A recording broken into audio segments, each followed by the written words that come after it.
Okay. Hello, my name's Rayanne. I'm a journalist, and I wanted to ask you, Mayor Wilson, the police union president Solan publicly stated he won't allow officers to follow your directive to investigate and document ICE activities. He called it toothless virtue signaling. How do you respond to that, and what steps will you take if SPD does not fully implement these parts of your executive order? Thank you so much. So Mike Solan is not the boss of the police, Chief Barnes is the boss of the police. Okay, thank you very much.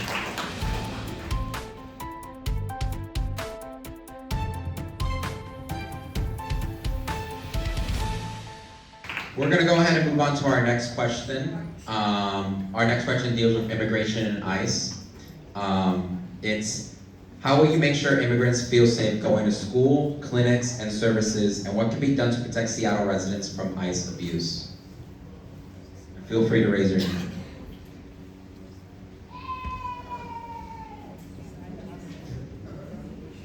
Thank you for filling the silence. Sure. I was gonna. Thanks for asking this question. I think that I always have to start with this acknowledgement of like the federal government is way out of bounds, right? Like they're just way out of bounds. Yeah, we don't need to start there, right? Like what they're doing is wild. It's terrifying. I was just talking to a school board director on the way over here about the experience of young people when their friends aren't at school the next day. That's happening right now, and like the emotional loss that our kids feel when that happens, and there's no explanation. So for me, I always have to start with like that part of like what's happening before I can sort of talk about like what are the things that we can do. Mayor, I'll let you speak to the things that you announced last week in terms of city property and other pieces. We have to make sure locally that, and I won't do it because you're doing it, but that we have to make sure locally that we are codifying and using legislation to be clear what the bounds are. So we've been saying for years, we're not going to cooperate with ICE, local governments won't cooperate with ICE.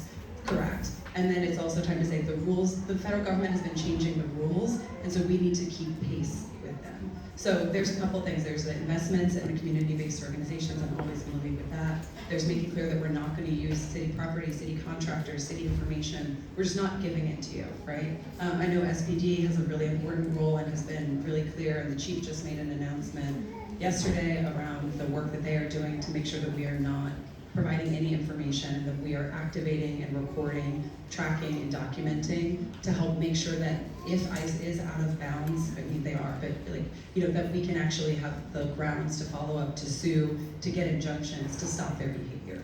So we need to continue to do that, and then we're continuing to look for like new iterations, right? So one thing that's on our radar is in Hennepin County, they created ways for community members to share video recordings, right? We have to make sure that we are investing in our organizations who are supporting our immigrant communities, because we're talking to people who are afraid to go to the grocery store or who are looking for their neighbors to drive their kids to school, right? So we have to continue to do those kinds of iterative partnerships. So I'll let the mayor speak to the announcements that were made about that. Yeah. Thank you, Councilmember. Yeah, so it's a scary time, I think, for many of us, and then especially for folks in immigrant communities that are really targets right now.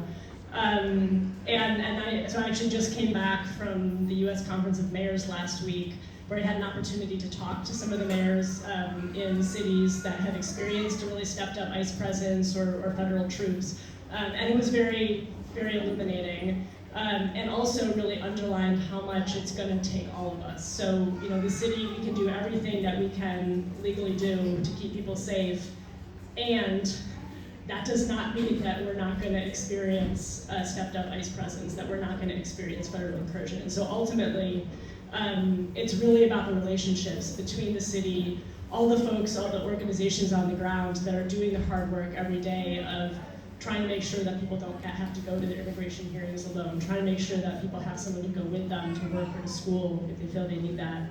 That being said, we're trying to do everything we can from the city side. So I signed an EO recently, announcing an executive order recently announcing some action. So we're prohibiting ICE from staging on city property. and encouraging other public entities and private entities to do the same. So part of this too is a partnership with businesses where we're going to be providing signage that businesses can use to demarcate areas as private so that it's very clear that ICE is not allowed to just waltz in. We're also deepening our partnership with SPD on a number of fronts. So there's been a lot of rumors swirling of ICE activity, and so we're really leaning on SPD to help us verify or discount those rumors so that we can provide the most accurate information possible to our community partners, right? Because we know that there is this heightened level of anxiety, which then makes people afraid to leave their homes, which makes people afraid to go to work or to school. And so we're trying as much as possible to be able to provide accurate information to the community and to really be a place where people can come with what they've heard, and then we are able to look into that and then get back to people about what we hear is actually going on. And we're also asking SPD to help us to document ICE activity when it occurs, especially when there might be something harmful or illegal going on. And I guess I'll say, yeah, in addition, just to come back to our community partnerships, so we have $4 million that was allocated in last year's budget process. And so we're working on getting that out there to our community partners to support legal defense work, to support all of the work that folks are doing on Rapid Response Network and on supporting immigrant communities in this time. So we're going to be working to get those resources out into the community where they can do most good. And we're also, I mean, I know there's a lot of folks on the ground who are doing Know Your Rights trainings. Part of this is just making sure that everyone across the city is as informed as possible and as trained as possible, so that when and if we experience a stronger ICE presence, people know what they can do to help protect their neighbors.